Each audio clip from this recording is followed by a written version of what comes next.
Hey, what's going on, guys? My name is Fernando. I'm going to be showing you guys a quick video. I would call it a behind the scenes here on how I make the dream matches for WCC. Whether it's a singles match or a tag team match, what I do first is basically I Google a wrestler. In this case, it's going to be Stone Cold versus Alberto Del Rio, and what I'm going to have is Stone Cold here first. So what I like to do is I like to look for an image with a background that's either black or white, so the image is easy extracted from the background. One thing I want to mention is as you might know, if you know me personally, I'm a IT professional and a graphic designer. So I'm not gonna get too much into detail with this, but just in case anybody wants to learn, I'm just gonna show you. Alright, so what I do is I press Control plus so I can get the image a little bit bigger. Once I get that, I hit Control print screen or just print screen, and then I like to take it to paintbrush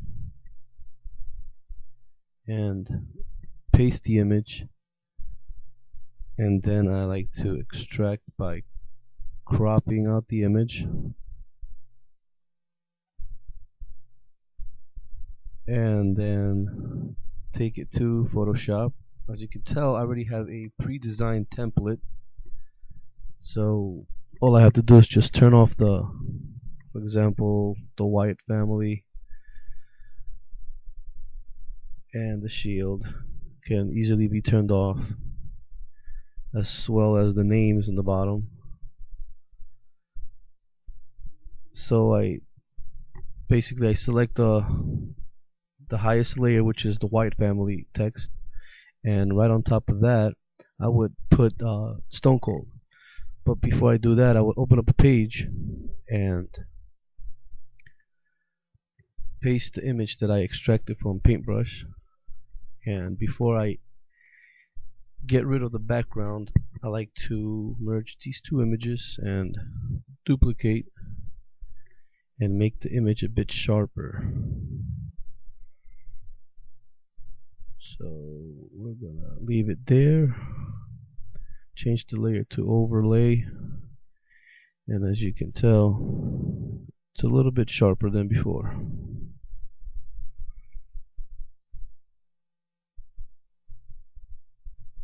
Before, after, before, after.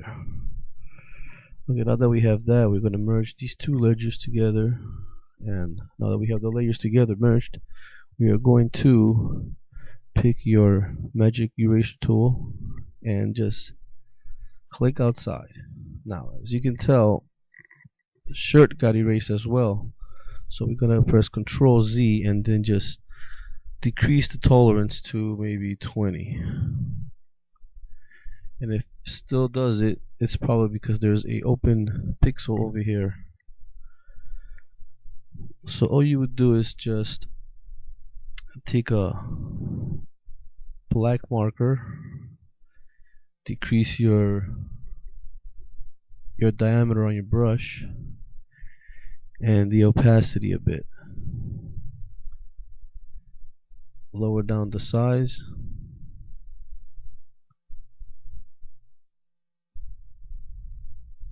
if you can't see it, then you just hypen up the opacity of the bit.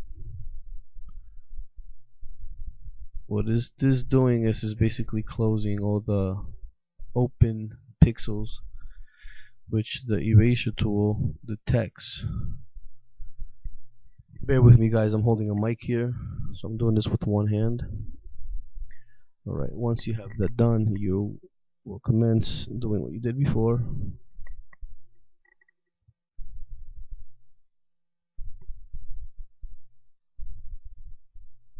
There we go. So it worked on 5 tolerance.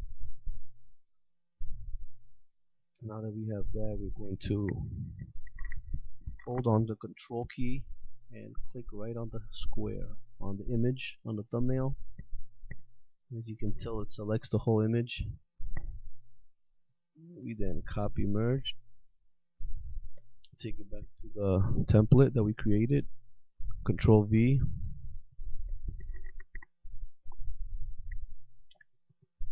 and then you hit Control T to move the image around, and holding shift you can enlarge the image proportionately, and then that way it stays the same size. Now as you can tell, there's still some small little pixels on top of his head. The way you want to get rid of that is basically picking on the normal eraser right here and selecting the hard brush, making sure your opacity is way up, all the way to 100, and then just hold your shift key.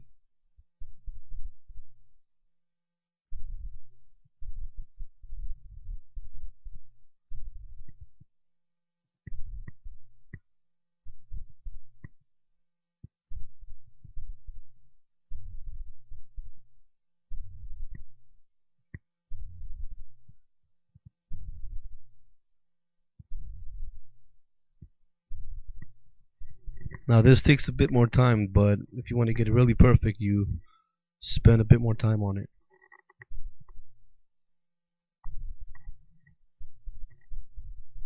As you can tell, the watch got a bit erased here, so all we gotta do is just fill it in.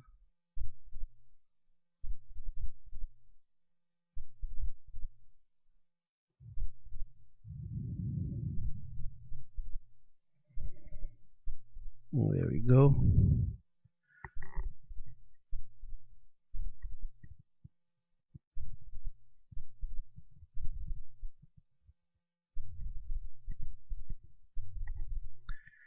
Now once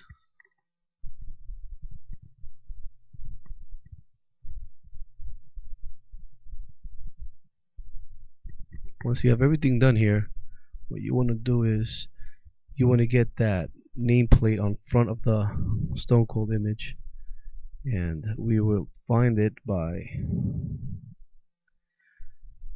either, well, in the beginning you should have labeled all the layers. So what I like to do is find that nameplate,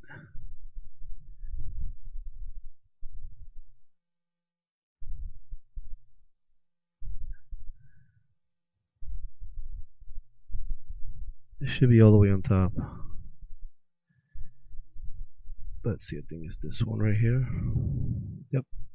So once you have that one selected, you drag it all the way on top of Stone Cold, and it should pop right in front of him. Control T to transform, and then move around the plate, and simply selecting your text tool right here, you could then basically write his name.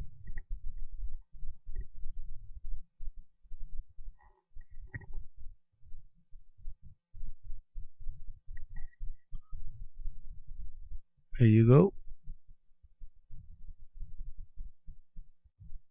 Let's make that a white real quick.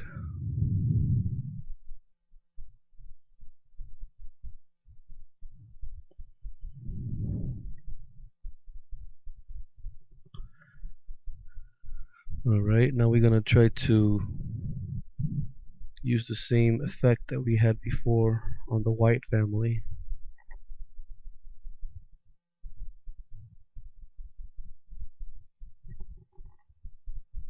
Alright, it's not gonna work because we initially made the name black. So what we're gonna do is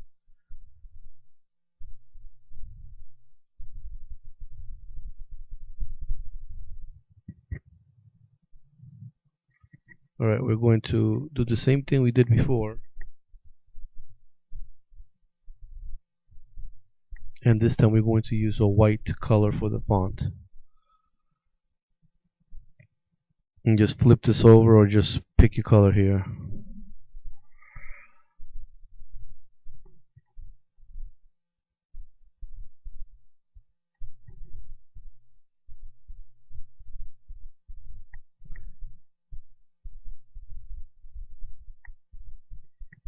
Now we will then take the effects from the prior fonts that we use for the white family, holding on Control and then dragging the FX up to the Stone Cold. As you can tell, it copied that, and now you have a white lettering and a black what is that called? It's not an outline. It's a, hold on, a stroke, a black stroke, right? Now we basically do the same thing with Alberto Del Rio, and then that's basically it. But the main thing here, you want to have a layer um, template set up already, so you could always turn off anything. Like you could turn off that main thing in the bottom, the verses. You could turn it back on. You want to later on paint it pink. You could always paint it pink. Let's say this right here. This controls the whole wrestling chit chat. So if you, let's say, wanted to make it a different color, or it's just mess up with the hue and saturation. So you can tell it changes a different color. You can make it, blue, purple, even green. Alright, well, if there's any questions, you guys know how to find me. You can look me up on the Wrestling Chit Chat, or just send me a private message, alright? Hope you guys learned something, and if there's any questions, just hit me up, alright? Bye. If you smell what the rock is cooking.